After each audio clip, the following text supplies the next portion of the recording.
ಕುಲಾಂತರಿ ತಳಿಯ ಆಹಾರಗಳನ್ನು ತಿರಸ್ಕರಿಸುವಂತೆ ಒತ್ತಾಯಿಸಿ ಸಂಪೂರ್ಣ ಸಾವಯವ ಕೃಷಿಕರ ಸಂಘ, ರೈತ ಸಂಘ ಹಾಗೂ ವಿವಿಧ ಸಂಘ ಸಂಸ್ಥೆಗಳ ಪದಾಧಿಕಾರಿಗಳ ಮಳವಳ್ಳಿ ಪಟ್ಟಣದಲ್ಲಿಂದು ಪ್ರತಿಭಟನೆ ನಡೆಸಿದರು. ಪಟ್ಟಣದ ತಾಲೂಕು ಪಂಚಾಯಿತಿಯಿಂದ ಹೊರಟ ಪ್ರತಿಭಟನಾಕಾರರು ಪ್ರಮುಖ ಬೀದಿಗಳ ಮೂಲಕ ದೇಶೀಯ ತಳಿ ರಕ್ಷಿಸಿ ಎಂದು ಘೋಷಣೆ ಕೂಗಿದರು.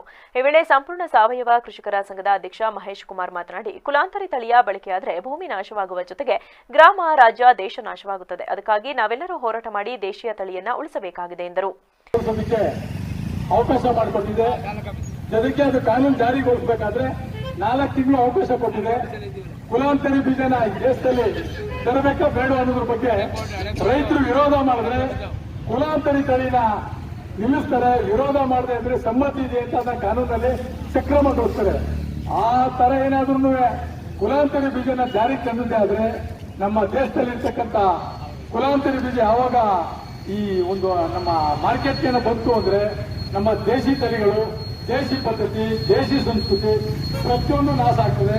ಎಲ್ಲದಕ್ಕಿಂತ ಹೆಚ್ಚಾಗಿ ಪ್ರಕೃತಿ ನಾಶ ಆಗ್ತದೆ. ನಾವು ರೈತರನ್ನ ಗುಲಾಮರಾಗಿ ಮಾಡಿಕೊಂಡು ನಂತರ ಅವ್ರು ಕೊಟ್ಟಂತ ಬಿತ್ತನೆ ಬೀಜಗಳನ್ನ ಹಾಕ್ಬೇಕು. ಆ ಬಿತ್ತನೆಗಳೇ ನಾವು ತಗೊಂಡೋಗಿ ಇನ್ನೊಂದು ಸಾರಿ ಆ ಬಿತ್ತನೆ ಚೆಲ್ಲೋದಿಕ್ಕಾಗೋದಿಲ್ಲ. ಈಗಾಗಲೇ ಭತ್ತದಲ್ಲಿ ನಮ್ಮ ರೈತರನ್ನ ಅಡಿಯಾಳಾಗಿ ಮಾಡ್ಕೊಂಡಿದ್ದಾರೆ. ಈಗ ಕುಲಾಂತರಿ ಬೀಜಾಗಿ ಸಾಸಿವೆ ತಗೊಂಡಿದ್ದಾರೆ. ನೆಕ್ಸ್ಟ್ ಭತ್ತ ತಗೋತಾ ಇದ್ದಾರೆ. BT ಗೋಲ್ಡನ್ ರೈಸ್ ಅಂತ ತೆಗ್ತಾ ಇದ್ದಾರೆ. ಇವೆಲ್ಲ ಭತ್ತವನ್ನು ರೈತರನ್ನ ಗುಲಾಮರಾಗಿ ಮಾಡುವಂತ ಬಹುರಾಷ್ಟ್ರೀಯ ಕಂಪನಿಗಳ ಒಂದು ಹುನ್ನಾರ. ಆವತ್ತು ಈಸ್ಟ್ ಇಂಡಿಯಾ ಕಂಪನಿ ವ್ಯಾಪಾರ ಮಾಡ್ಲಾಕ್ ಬರಲಾಗಿ ಈ ದೇಶದಲ್ಲಿ ನಮ್ಮನ್ನ ಆಕ್ರಮಣ ಮಾಡಿ ವಶಪಡಿಸ್ಕೊಂಡು 180 ವರ್ಷ ನಮ್ಮನ್ನ ಆಳಿದ್ರು. ಈಗ ನಮ್ಮ ಬಹುರಾಷ್ಟ್ರೀಯ ಕಂಪನಿಗಳು ಪ್ರತಿಭಟನೆಯಲ್ಲಿ ಚಿಕ್ಕಣ್ಣ, ಶಿವಕುಮಾರ್ ಸೇರಿದಂತೆ ಇತರರಿದ್ದರು.